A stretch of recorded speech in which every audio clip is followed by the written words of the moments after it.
कुछ ऐसा चीज होता है जो मांगने से नहीं मिलता है तो उसको छीनना पड़ता है। सिवान जिला का मैं पहला कैंडिडेट हूँ। डोम जाति के जो लोग हैं, पासी लोग तो चुनाव लड़ते हैं और चमार जाति के लोग भी चुनाव लड़ते आए हैं और मुखिया भी बने हैं, यहाँ पर इतिहास रहा है। आप लोग क्यों पीछे रह गए थे, क्या कारण था? किसी दूसरे को जिताते आए और हमारी जो समस्या रही ज्यों के त्यों रही। सबके पास मुखिया सरपंच सबके पास गए पर किसी ने एक नहीं सुनी और सबने कहा कि हम करवा देंगे आपका समस्या का समाधान, पर ऐसा कुछ नहीं हुआ।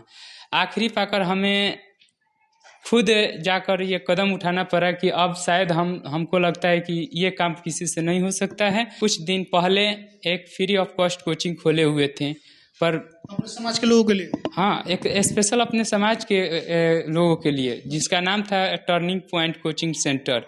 उसमें 1-2 माह हम क्लास चलाए, पर हमारे कुछ हालात ऐसा हुआ कि हमको बंद करना पड़ा। मैं बीपीएससी की तैयारी करता हूँ, चंद्रा क्लासेस सिवान में है, वहाँ यूपीएससी और बीपीएससी दोनों का तैयारी कराया जाता है और वहीं पे हम बीपीएससी का तैयारी भी करते हैं। बिहार में स्थानीय निकाय का चुनाव टल गया। कारण ये था कि अति पिछड़ा आरक्षण का कुछ लोग विरोध कर दिए, जिसके बाद से चुनाव टल गया था। लेकिन इस चुनाव के टलने के बाद कितने लोगों को आर्थिक रूप से और मानसिक रूप से परेशानियां हुई, कितने लोग इसमें अपने पूरे तरीके से समय लगा दिए थे और पैसा लगाए हुए थे। साथ ही साथ कई ऐसे प्रत्याशी हैं जो पहली बार चुनाव लड़ रहे थे, कुछ उम्मीदें थी उनकी, सब खत्म हो गई, सब धरी की धरी रह गई। हालांकि फैसला फिर दोबारा पुनः विचार के लिए गया था, तो ये है कि दिसंबर तक चुनाव कराया जाएगा। लेकिन आज आपको हम मिलाएंगे एक ऐसे नौजवान से जो कि पहली बार चुनाव लड़ रहा था। दलित समाज का व्यक्ति है, इसको गांव में लोग डोम जाति कहते हैं, लेकिन इनका टाइटल जो है बसफोड़ है। जब हमने पता किया कि कितने ऐसे लोग हैं बसफोड़ समाज के जो चुनाव लड़ रहे हैं, तो मात्र 2 लोगों का नाम सामने आया। एक पप्पू डोम जो लिखते हैं, कटिहार के हैं, और दूसरे जो है राजा बसफोड़। यानी कि इस समाज के पूरे बिहार में मात्र 2 लोग कैंडिडेट थे और चुनाव कैंसिल हो गया। तो उसके बाद इन पर क्या असर पड़ा है? जो राजा हमारे बगल में खड़े हैं, सिवान जिले के नगर पंचायत हसनपुरा से चुनाव लड़ रहे थे, लेकिन यहाँ पर जहाँ से जिस वार्ड से ये चुनाव लड़ रहे थे, जनरल महिला था। जनरल होने के बावजूद भी इनको लड़ना पड़ा। इनको पता है कि जनरल होने के बाद वो सभी पावरफुल आदमी लड़ने लगते हैं, जिनके पास पैसे की ताकत है, जिनके पास समाज का समर्थन ज़्यादा रहता है। लेकिन ये फिर हिम्मत क्यों किए हुए थे और क्यों लड़ रहे थे चुनाव, और चुनाव टल जाने से इनको क्या कुछ परेशानियां हो रही है, अभी तमाम चीज़ों पर बात करेंगे। सबसे पहले चुनाव टल गया तो अभी इस बीच आपको क्या दिक्कतें आई चुनाव टलने से? सबसे पहले मैं आपके चैनल को और आपको धन्यवाद देना चाहता हूँ। सवाल ये है कि जनरल महिला था जी, और आप आते हैं अनुसूचित जाति से, शेड्यूल कास्ट से आते हैं, तो आपको क्यों चुनाव लड़ना पड़ा जनरल वाले सीट पे? देखिए, चुनाव लड़ने का मेरा एक ही मकसद था। ये कोई हम अपने को नेता बनने के लिए नहीं उठे हैं। हमारा चुनाव लड़ने का मकसद ये था कि हम लोग जब तक ग्राम पंचायत था तब तक हम लोग किसी दूसरे को जिताते आए और हमारी जो समस्या रही ज्यों के त्यों रही। आज भी समस्या वैसा ही है कि थोड़ी सी बारिश हो जाने के बाद रोड पे पानी आ जाता है, हम लोग के घर में भी पानी घुस जाता है। यहाँ तक कि पिछले साल 3 वर्ष से हम लोग पानी से बहुत ज़्यादा जूझ रहे हैं। कितना ब्लॉक पे हम लोग आवेदन दिए, वीडियो सीओ सबके पास, मुखिया सरपंच सबके पास गए, पर किसी ने एक नहीं सुनी और सबने कहा कि हम करवा देंगे आपका समस्या का समाधान, पर ऐसा कुछ नहीं हुआ। आखिरी पाकर हमें खुद जाकर ये कदम उठाना पड़ा कि अब शायद हमको लगता है कि ये काम किसी से नहीं हो सकता है, पर और लोगों का मैंने बहुत ज़्यादा समर्थन हमको मिला कि तुम पढ़े लिखे व्यक्ति हो और इतना लोगों के बीच तुम्हारा अच्छा खासा ये है, मतलब व्यक्तित्व है तुम्हारा, तो तुम खुद लड़ो और खुद अपना अधिकार पहचानो और अपना समस्या का समाधान करने का प्रयास करो। ये तो बाबा साहब का देन है कि तुमको भी लड़ने का और मौका दिया है, तो तुम इतना पढ़ लिख ये पीछे क्यों हट रहे हो? तब जाकर हमारे मन में आई कि नहीं, ये बात कुछ लोग सही कर रहे हैं कि कुछ ऐसा चीज़ होता है जो मांगने से नहीं मिलता है तो उसको छीनना पड़ता है।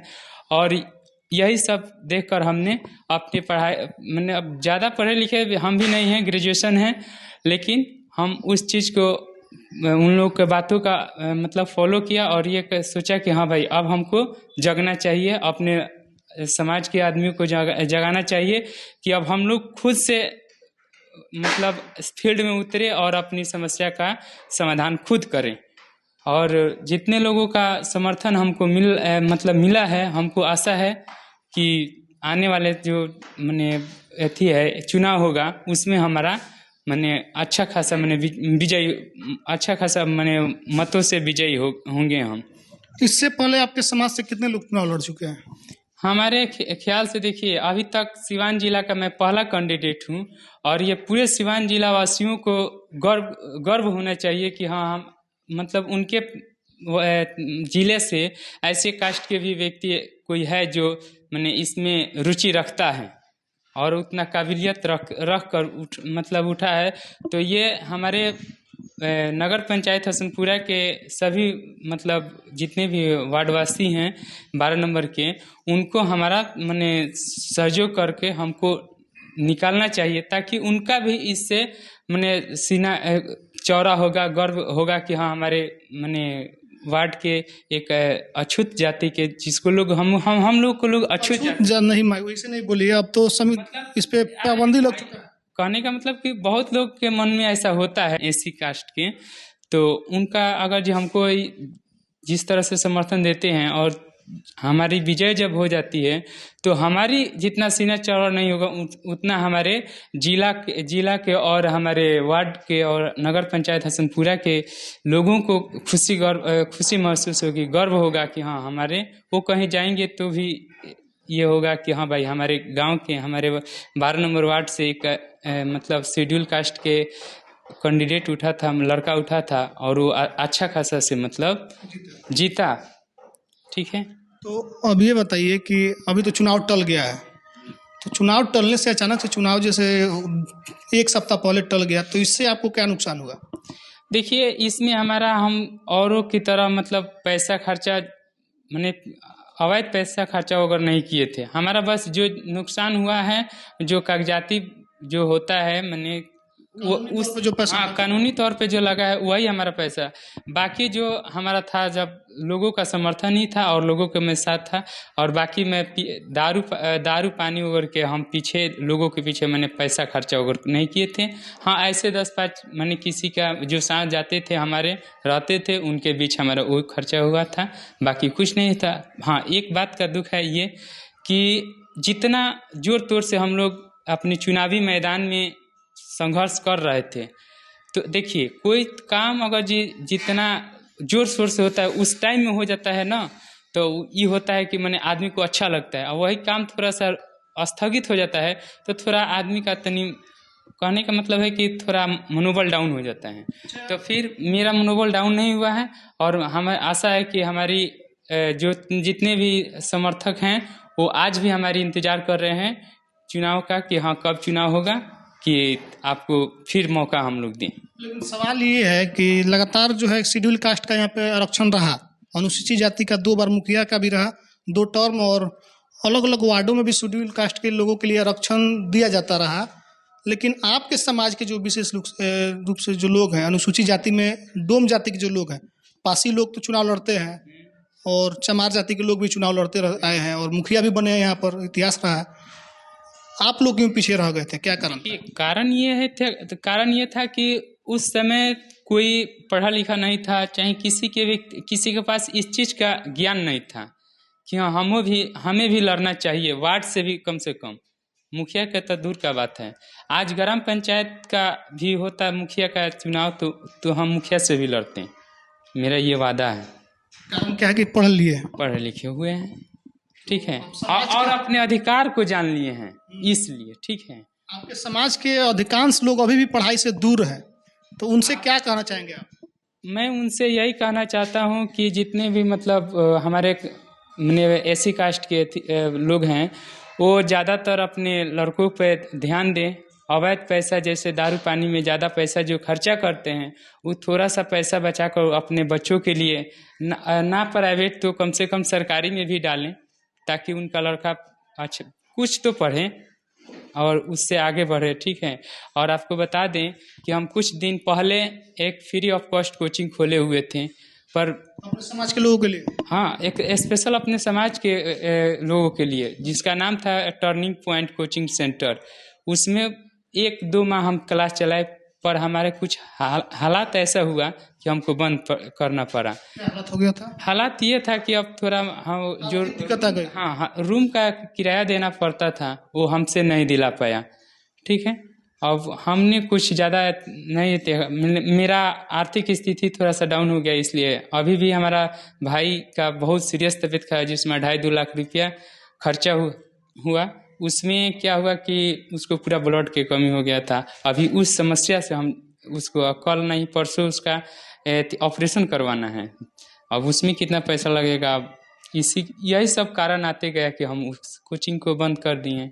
हमें विश्वास है कि हमारा भाई अच्छा से रहा, हम चुनाव भी लड़ेंगे। और जो कोचिंग का बात रही, तो मैं कोचिंग खोलकर अपने एससी कास्ट के और अदर कोई, मैं ये नहीं कहता हूँ कि केवल एससी कास्ट का, जो भी गरीब बच्चा होगा, अगर पैसा देने में असक्षम है, तो उसको हम पढ़ाने के लिए खुद मैं कोचिंग खोलूँगा और पढ़ाऊँगा उसको। पिताजी क्या करते हैं? पिताजी हमारे अभी इस टाइम नहीं है, डेट कर गए हैं 2014 में। और हम लोग का जो काम है, आज भी हम लोग बहुत ज़्यादा ऐसी नहीं का, जो सूप छैटी वगैरह बनाते हैं, उसी से हम अपना खर्चा पानी चलाते हैं और अपना पढ़ाई लिखाई का खर्चा चलाते हैं। ठीक है, अब इसको बदलना चाहेंगे जो चलते आया है सदियों से? देखिए, बदलना कौन नहीं चाहता है, बदलना तो हर कोई चाहता है, पर आदमी का कुछ ऐसा हालात आ जाता है कि आदमी चाह कर भी नहीं बदल पाता है। अब देखिए, आज अब हम इतना पढ़ लिख लिए, लेकिन कुछ मेरा पारिवारिक दबाव पड़ रहा है कि चाह कर भी मैं सिवान नहीं जा रहा हूँ पढ़ने के लिए। अब क्या कह सकते हैं हम? क्या चाहते हैं? कोई सपना है मन में जो चाहते हैं कि पूरा हो जाए? देखिए, सपना तो मतलब मैं बीपीएससी की तैयारी करता हूँ। भले लोग नहीं जानते, लेकिन मैं अंदर से बीपीएससी की तैयारी करता हूँ। चंद्रा क्लासेस सिवान में है, वहाँ यूपीएससी और बीपीएससी दोनों का तैयारी कराया जाता है, और वहीं पे हम बीपीएससी का तैयारी भी करते हैं। तो कुछ महीनों से हम नहीं जा रहे हैं, हमारी मतलब भाई की तबीयत खराब होने के कारण, ठीक है। और यही सब। सिविल सर्विस में जाने का इच्छा है? एकदम सिविल सर्विस में जाने का इच्छा है। ये सब जिंदगी का दौर है, चढ़ाव उतराव है, आता ही रहता है। आदमी का सुख दुख तो भाई होता है, कभी सुख कभी दुख, लेकिन फिर भी उसमें हम अपना हिम्मत नहीं आ रहे हैं, अपना पढ़ाई कंटिन्यू रखे हुए हैं। भले हम नहीं जाते हैं, पर अपना तैयारी घर पे करते रहते हैं। तो हमारे साथ ये थे राजा, ये नगर निकाय का चुनाव जो हो रहा है उसमें कैंडिडेट थे, लेकिन चुनाव टल गया। उसके बाद से ये भी इंतजार में है कि आयोग कब चुनाव कराता है और चुनाव लड़ेंगे। इनसे बात हुआ कि आखिर ये जनरल सीट पर लड़ रहे थे चुनाव। आपको बता दें कि अन्य 2-4 जो वार्ड है इसमें उसको सुरक्षित किया गया है, बावजूद इसके इनका जो वार्ड है उसको जनरल महिला किया गया, वहाँ से चुनाव लड़ रहे हैं। कारण ये है कि लंबे समय से ये लोग एक वोटर हैं, बस वोट देते आए हैं और इनकी समस्या का समाधान कोई नहीं करता है। इनके हिसाब से जल जमाव की समस्या, सड़क कभी नहीं बना है, अन्य बहुत सारी समस्याएं हैं, निदान कोई करने वाला नहीं था। तो अब इनको लग रहा है कि अपना अधिकार पाने के लिए खुद लड़ना पड़ता है। और ये इनको कब समझ में आया, जब ये पढ़ लिख लिए और लोगों से और अपने जो समाज के लोग हैं, जो बसपुर या आम भाषा में जिनको डोम जाति कहा जाता है, उनसे इनका साफ तौर पर यह अपील है कि अपने बच्चों को पढ़ाइए। ये एक इंस्टीट्यूट भी जो चलाते हैं फ्री में अपने समाज के लोगों को पढ़ाने के लिए। आप वीडियो देख करके क्या सोच रहे हैं, क्या मन में चल रहा है आपके? प्रतिक्रिया दिखिए फेसबुक पर, यूट्यूब पर देख रहे चैनल को सब्सक्राइब कीजिए और बेल आइकन जरूर दबाइए। धन्यवाद।